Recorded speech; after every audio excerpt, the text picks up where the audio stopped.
सबके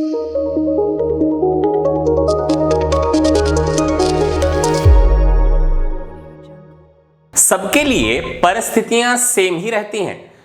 देखिए, जब आप नीट की तैयारी कर रहे होंगे तो आप सबको ये मालूम है कि नीट की डिफिकल्टीज क्या है। उन नीट की डिफिकल्टीज को ओवरकम करने के लिए आप मेहनत भी पूरी करेंगे।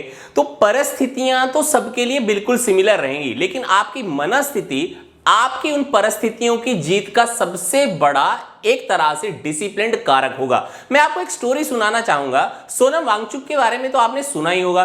देखिए, जब डिजिटल क्रांति हुई, कोरोना आया, तो उस समय सबसे बड़ा जो लैग था जहां पर डिजिटल क्रांति नहीं आ पा रही थी, वो था लेह लद्दाख। अब लेह लद्दाख में सबसे बड़ी डिजिटल क्रांति क्यों नहीं आ पा रही थी? उसका सबसे बड़ा कारण है कि लेह लद्दाख के चारों साइड की ओर को माउंटेन्स हैं। अब उन माउंटेन्स के थ्रू आपके पास इंटरनेट सिग्नल्स को पहुंचाना सबसे बड़ी रुकावट थी। गवर्नमेंट इंडिया तक को सोनम वांगचुक ने पत्र लिखे, बड़ी बड़ी कंपनीज को पत्र लिखे कि यहां पर इंटरनेट की सुविधा नहीं मिल पा रही है, बच्चों को एजुकेशन कैसे दें। तो एजुकेशनल लैग बहुत ज्यादा हो रहा था बच्चों को। तो देखिएगा, परिस्थिति तो सबके लिए ही सिमिलर है, उनके लिए भी बिल्कुल सिमिलर, लेकिन उन्होंने वहां पर विचार किया। विचार क्या किया कि जो आपके पास ये इतने बड़े बड़े माउंटेन्स हैं, जो ये कह रही हैं बड़ी बड़ी कंपनियां कि यहां पर टावर एस्टेब्लिश नहीं किए जा सकते हैं, तो उन्होंने ये सोचा कि जो टावर्स हैं इनकी तो लेंथ आपके पास 10 से 20 ही मीटर हो सकती है, और ये जो आपके पास इतने बड़े पहाड़ हैं जिनकी कई कई मीटर्स के हिसाब से आपके पास लेंथ है,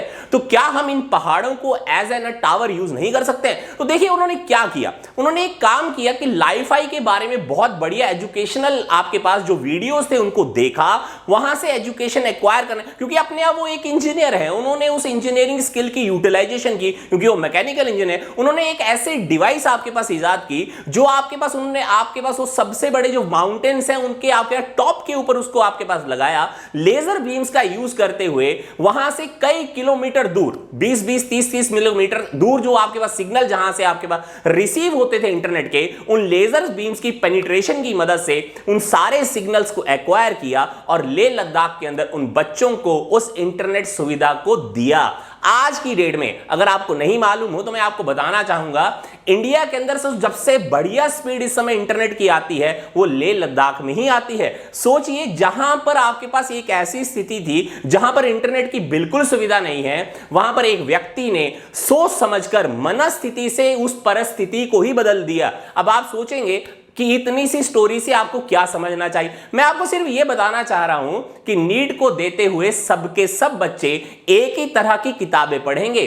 टीचर्स की संख्या आपके पास अलग अलग हो सकती है, टीचर पढ़ाने वाली अपनी स्किल के अकॉर्डिंगली आपको पढ़ा सकते हैं, लेकिन आपका जो प्लेटफॉर्म या पैटर्न है, जो आपको एजुकेशन लेनी है, चाहे बायोलॉजी पढ़नी है, फिजिक्स पढ़नी है, केमिस्ट्री पढ़नी है, सिलेबस बिल्कुल सेम रहेगा, लेकिन आपकी मनस्थिति उस परिस्थिति के ऊपर सबसे बड़ा विजय का कारक होगी। ध्यान कर चलिएगा, मेरी बात को स्पष्टता से समझिएगा।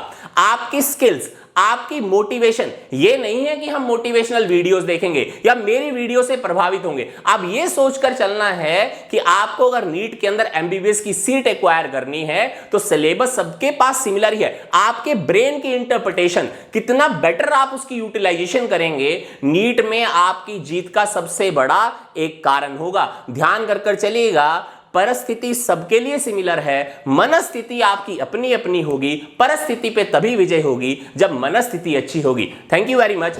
आपको चैनल को सब्सक्राइब करना बिल्कुल ना भूलना। अगर वीडियो अच्छा लगे तो दोस्तों से शेयर करना मत भूलना।